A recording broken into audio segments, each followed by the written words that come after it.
At the heart of this week's testimony lies a fundamental clash between parliamentary oversight and the duty of secrecy. A lawmaker insisting she was exposing alleged corruption within crime intelligence, and a provincial police commissioner who insists she betrayed a solemn oath meant to safeguard the country's most sensitive intelligence operations. It's a dispute that pulls into sharp focus the powers and limits of members of parliament who serve on intelligence structures, and whether information that enters the public domain loses its classified status. The Ad Hoc Committee, now tasked with untangling whether Dianne Kohler Barnard's conduct amounted to legitimate whistleblowing in the public interest or a dangerous breach of trust by someone sworn to protect state secrets. Hello and welcome to this week's edition of the week that was before Parliament's inquisitorial body. Join me, Zoleka, Qodashe, as we extract the highlights from this week's proceedings as the quest to test the veracity of claims of criminal infiltration and political interference in the criminal justice system continues. Dianne Kohler Barnard has been an MP for the Democratic Alliance since 2004. It's this role that allowed her to occupy other positions in exercising her duties as a lawmaker, such as being a member of the Police Portfolio Committee and the Joint Standing Committee on Intelligence from the 31st of March 2025. The Joint Committee is unlike others. It is governed by the Intelligence Services Oversight Act, which stipulates that members take an oath of secrecy. But when KwaZulu-Natal Police Commissioner Nhlanhla Mkhwanazi appeared before the Ad Hoc Committee in October last year, he accused the lawmaker of violating this pledge. I'm apologizing that the honourable member had forgotten the oath that she took. I forgot. I apologize for it. That she took an oath. That oath has got an expiry date according to her. That this one is valid only for the period when the Joint Standing Committee exists. When a Joint Standing Committee doesn't exist, that oath that she took, it expires. The honourable member that forget that she took an oath before South Africans in Parliament not to divulge the secret of government. And she forgot about the oath. I apologize for that she forgot that oath. And she asked the questions in February and the likes. But I must also apologize that the honourable member forgot that in April, May this year, she took an oath as a member of the Joint Standing Committee of Intelligence. But she still comes to the Portfolio Committee of Police and asks questions about the secret fund account. But how did Kohler Barnard breach her vow? On the 13th of January 2025, a news article by News24 surfaced, alleging that crime intelligence bosses had purchased a luxury hotel for 22.7 million rand in Pretoria North. The very next day, Kohler Barnard put pen to paper, denouncing what was contained in the report.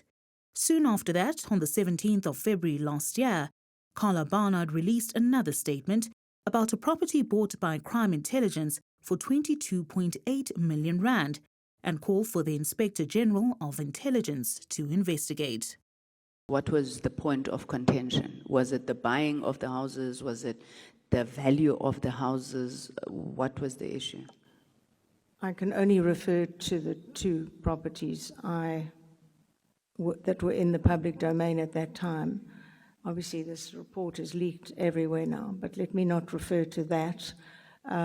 Yes, the issues were the costs, what possible use they would have for a boutique hotel when their officers were literally working on the smell of an oil rag with no resources, and money was taken away in order to buy properties which had never been done before. There was huge consternation about why this had happened and for what reason, because the moment someone realized, as was outed in the newspapers, what its use was supposed to be for, it's useless.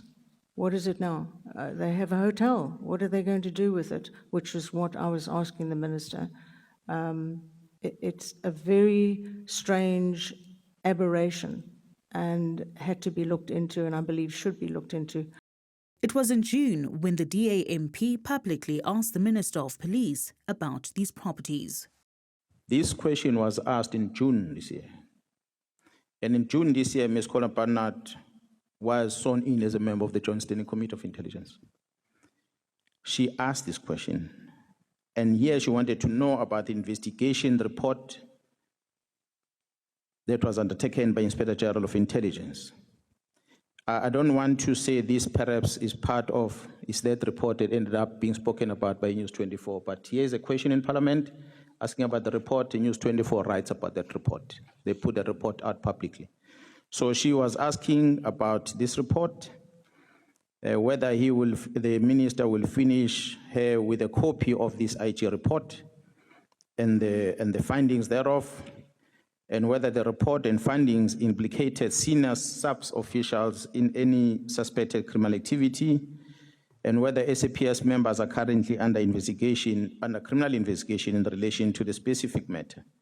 In her defense, Kohler Barnard argues that the information was already in the public domain, and therefore she was not sworn to the secrecy she had previously pledged as a member of the JSCI.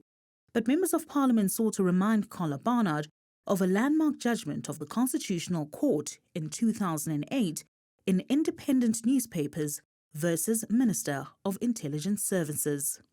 A classified information that is in the public domain does not lose its classification. Do you perhaps now see that the fact that you say this information was in the public domain does not really make any solid document? My response would be classified when, by whom, under what level. As a member of the Police Portfolio Committee, there was no reference to any classification of anything. So I don't think this is the same matter. So is it evidence that It's the not as information though- was not classified? There was no classified documentation at all available at any stage Why that I then know did you of. refer it to the IGI? I did, Why? because I thought that he would be best placed, he is best placed, not thought, he is best placed to investigate. It is because you knew that the information in its nature deserves an intervention from the Inspector General of Intelligence. To my eye, it looked exactly like a carbon copy of the looting that was undertaken under Richard and Bluely. And it deserved an attention from the IGI. Indeed. Do you agree that all the reports by the IGI are classified? They are. Kohler Barnard, however, challenged the assertion that she was bound by secrecy. She argues that there was no intelligence committee when these matters were ventilated in the public domain. I believe that he thought I was a leak out of the Joint Standing Committee on Intelligence and had leaked all this information. However, the Joint Standing Committee on Intelligence did not exist at that stage. It was only put together on the 1st of April. So all of this happened way before. And of course, I have no idea how the information about initially the hotel came to be in the newspapers. But does the Constitution of the 7th Administration in June 2025 absolve Kohler Barnard of the weight of acting responsibly when she was confronted with that information in January and February of that year? More importantly, was her conduct because of alleged ignorance, or was she already in a position that would have allowed her to act differently? You served as a member of the JSI in the 6th Parliament, didn't you? Do you remember the dates? I'm afraid I don't remember. It did take a long time to be sworn in, not as long as it took for the 7th Parliament. I don't think it's ever been a year, but from then up until the election. Okay. And then it was a year after the election until the Joint Standing Committee of this term was sworn in. Okay. Okay, so according to, I think, parliamentary records, you were first appointed a member of the JSCI on the 30th of October 2019 until the elections of May 2024. Now, I'm just keen to find out, why did you not disclose this in your statement? Because I think that's quite a material omission. It is an omission and should have been there. Apologies. Okay, so When you then joined the JSCI in 2019, it's correct to assume that you would have taken an oath to secrecy in 2019 when the JSCI was constituted. Okay. Absolutely. One swears an oath, and in the understanding you do not leak information out of that committee. Does the oath expire with the end of the term of the JSCI? Yes, it does. Otherwise, you wouldn't have to be sworn in a second time if you join the committee again. Also worrying for MPs was Kohler Barnard's assertion that Crime Intelligence head Dumisani Khumalo authorized the exorbitant expenditure.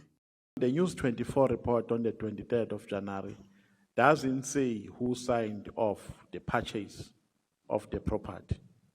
And in your reaction, you are saying a person who signed off the purchase is General Khumalo. So where did you get that information?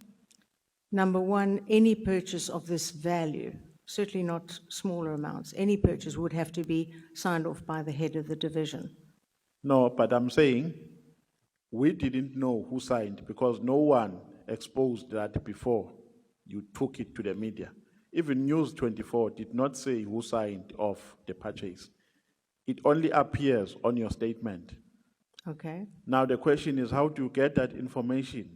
Because the inference here I'm drawing is that you had this information before it was even released by News 24. News 24 never told us about General Khumalo. So it means you were in possession of a certain information. And if you're in possession of that information, then how did you get it? Because surely you did not draw that information from the report of News 24. Certainly, as you have, as every MP in Parliament has, I have sources, and I confirmed that this person, as the head of the division, had signed off on the purchase. So is it your evidence that upon reading the News 24 report, you consulted your sources and your sources told you that it's General Khumalo who signed off the purchase? Yes. Is that your evidence? Yes. So those sources are within crime intelligence? No. Section 2, subsection 5B of the Intelligence Services Oversight Act prescribes that a member of the committee may be substituted with another member of their party if he or she conducted themselves in a manner which, in the opinion of the President, with the concurrence of the committee, constitutes a threat to national security.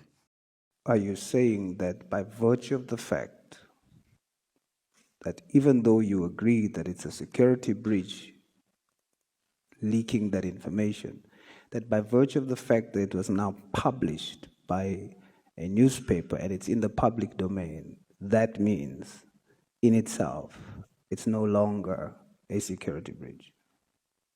I think hiding potential criminality is a crime.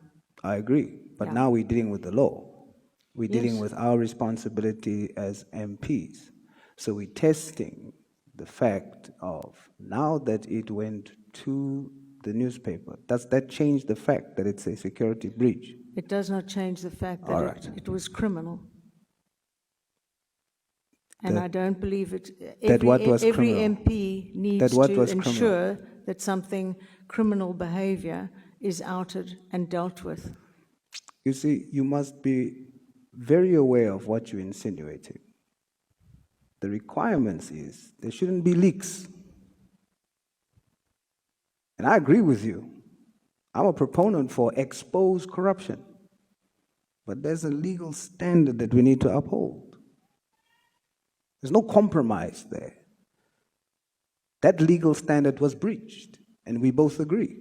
Now I'm asking, the fact that it was now published, does that take away from the fact that it was a security breach? It does not take away from the fact It that. does not.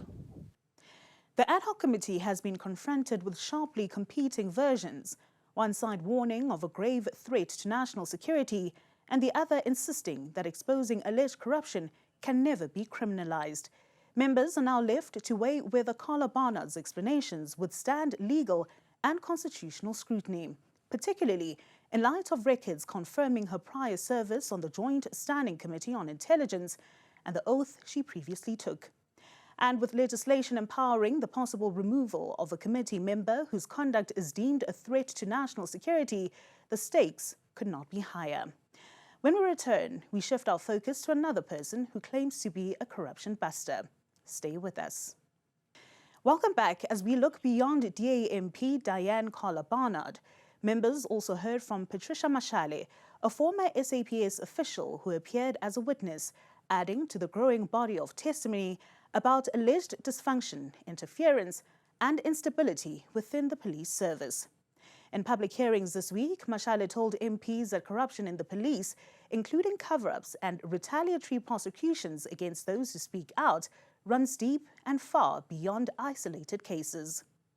Patricia Mashale, a former administrative clerk in the South African Police Service in the Free State, says she has been a whistleblower since 2008. With intimate knowledge of SAPS internal systems, Mashale claims she has used that insight to expose corruption from within. Her stance appears to have drawn the attention of Police Minister currently on leave of absence, Senzo Mkhwanazi. On the 31st of December 2024, Mkhwanazi cited Mashale's alleged concerns about the operations of KwaZulu-Natal's political killings task team as one of the grounds for issuing a directive to disband the team.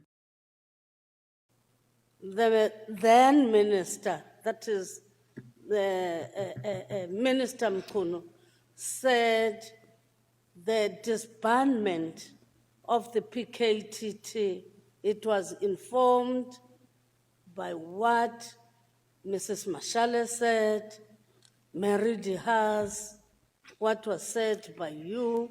So I'm saying that you influenced the disbandment of the PKTT. Can you agree to that? I will not agree to that. Because if I do things and I say things, maybe negative or positive, and it influences someone, I cannot be blamed for that. It is because If the of what- minister decided to use information, Just take it from me now. It is what Meridi has said about your situation. but my situation have absolutely nothing to do with the PKTT. So I don't understand why does it influence, did it influence? My situation had to do with exposing corruption in the South African Police Service. And the minister came here and he said that I used to see a post on Facebook and I thought that minister never spoke to me and I never spoke to him. The person whom I spoke in the minister's office was Mr. Cedric Nkabinde, also not relating to the PKT. Mashale told the Ad Hoc Committee that she only spoke to the minister's former chief of staff, Cedric Nkabinde, and alleged that crime intelligence boss Dumisani Khumalo was at the forefront of shielding agents who she claims were also part of the task team and were linked to the murder of KwaZulu-Natal politician Sindiso Magagwa. My problem is, with everything you say, there's proof. But with this one very important thing that's very crucial to what we are busy with here as an Ad Hoc Committee in terms of deciding if the PKTT was disbanded with valid reason. And if you say that you have proof that their members are protecting police officers that stole weapons that were used to perform or to enact or this one of the political killings, then that's very crucial to our mandate and to what we are busy with. Why did you not bring that to the committee? I did earlier refer to the Sindiso Magagwa case. And I did say that I was contacted through a third person by the hitman who killed Sindiso Magagwa. As a result thereof, I requested Honorable Fadil Adams' assistance with this matter. You went to Westwell Prison to meet with the hitman who killed Sindoso Maqaka. The hitman gave him an affidavit implicating the crime intelligence officers who signed for the purchase of the firearm and the firearm that killed Sindoso Maqaka, as well as the getaway vehicle. There was, the hitman asked that we should assist him to make a confession, to plead guilty, and that his trial should be separated from the trial of his co-accused, because he alleged that General Khumalo, Advocate Kaba, and his lawyer refused him since 2019 to make this confession. He referred to the investigation officer. The hitman was arrested by General Khumalo. This is the information Mashale also gave to fellow whistleblower Mary de Haas. De Haas championed the call for the disestablishment of the team tasked with fighting political killings in the coastal province based on this intel. I don't know the person called Mary de Haas. I've never seen her, I've never met her. But for whatever reason, out of over 68 million people in this country, there are only certain individuals that get so much mileage in the public space that whatever they say, the whole country knows about it. And whatever they suggest, majority of the people in the country tend to believe it. I want to challenge and I want to request this Ad Hoc Committee to invite Mary de Haas, not visually. If she's in a wheelchair, we'll bring her here. But she must come here and sit in this chair and repeat that which she wrote. And then allow the honorable members to ask her questions. I did not start at the University of KwaZulu-Natal, but I learned that she's an academia there. And I'm disappointed if I was a student of Mary de Haas, if she was a lecturer, and she would have made me pass a certain qualification, I would begin asking myself whether is that qualification credible.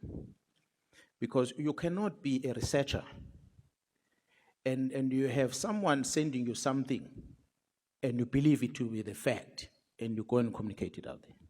Honorable chair members, with respect, I think Mary de Haas is a desktop researcher, if any. That's all she does. I'm not a researcher myself, but I believe I can do better than what she's doing. She, at one stage, she accused General Khumalo to be the one behind the Sindoso Maqaka's murder. General Khumalo is the one that arrested the criminals. He's the one that arrested the mayor, Ndobe, of Mzimkhulu, who later was released by court and he committed suicide. He's the one that arrested the municipal manager. He's the one that arrested the convicted fellow now. He's the one who arrested everyone. But because Mary de Haas is fed by a convicted person, because once you are convicted in crime, whatever you say tend to be questionable because you've already been found guilty by court. So a person who's found guilty by court sends information to Mary de Haas and the honorable member of this parliament, Mr. Adams, and they believe that. It's just disturbing, very much disturbing. So I don't want to debate much what she's saying. I don't want to argue in terms of the letter that she wrote. But if the Minister of Police, Mr. Senzo Mchunu, took the decision to write the letter of the 31st of December 2024, disestablishing the political killing task team, being informed by Mr. Mary de Haas' complaint, then I'm going to challenge that perhaps the minister, with respect, might need to go and learn how to manage. But the disestablishment of the PKTT would also mean dismantling key operations, which could risk exposing agents on covert missions, as explained by one who hails from the very same system. You are investigating a criminal network. That is what the PKTT was doing. And I'm going to also supplement this with already what has been testified at the Nhlanhla Commission. Whilst you are investigating as this PKTT, you receive an instruction to disband. Now, understand this. The SAPS is a semi-military organization. It's not tomorrow. If I say withdraw, you withdraw, and you do it now. Now, here comes this letter on the 31st. This letter disbands the PKTT. Once it disbands it, what does Ket Nhlanhla do? What would I do as Ket Nhlanhla? I would say to my people, whoever leaves in the next 2 weeks, I know who is a mole. I know who is a spy inside. It inadvertently exposes those who would have been able to proceed as far as infiltrating the network of the people who are targets. Those are the real consequences on the ground. From the South African Police Service to crime intelligence, witnesses say the rot runs deep. It is this alleged corruption that the late Deputy Police Commissioner for Crime Detection, Nhlanhla Mkhwanazi, was preparing to expose before his untimely death. According to former crime intelligence official Philasande Dogeni, Mkhwanazi had been probing corruption amounting to 16 million rand linked to the awarding of contracts for personal protective equipment or PPE. Mkhwanazi's death had been attributed to COVID-19 complications, but his family exhumed his body, which revealed ulterior motives. The forensic evidence was saying that this man had been poisoned with castor resin, which explains why there was blood in that room, because the man was choking in his own blood. And when the inquest docket was opened at Cambridge SAPS, quietly, head office came, took that docket, and it went to be investigated at head office. You know what's that like? It's like saying criminal or you alleged person, here, the docket, investigate. Even if you have half of head office that is good people, great people, but you also have the other half that may not be good people. Now, you cannot take this very docket and give it to the institution that is supposedly alleged to have assisted or to have committed this very offense. What is becoming increasingly clear is that these are not isolated accounts, but interconnected strands of a far bigger tapestry of alleged corruption within South Africa's law enforcement and intelligence environment, from disputes over classified information and parliamentary oaths to explosive claims of protected hitmen, poisoned senior officers, and politically influenced policing decisions. The Ad Hoc Committee now sits with a mountain of testimony that points to a criminal justice system under severe strain. And next week, another Member of Parliament, Fadil Adams of the National Coloured Congress, will have his turn in the hot seat and is expected to outline how he got a hold of information that led to the arrest of crime intelligence head Dumisani Khumalo. As always, Newzroom Afrika will be bringing you highlights and analysis of what will certainly be testimony to look out for. I'm Zoleka, Qodashe, and thanks for watching.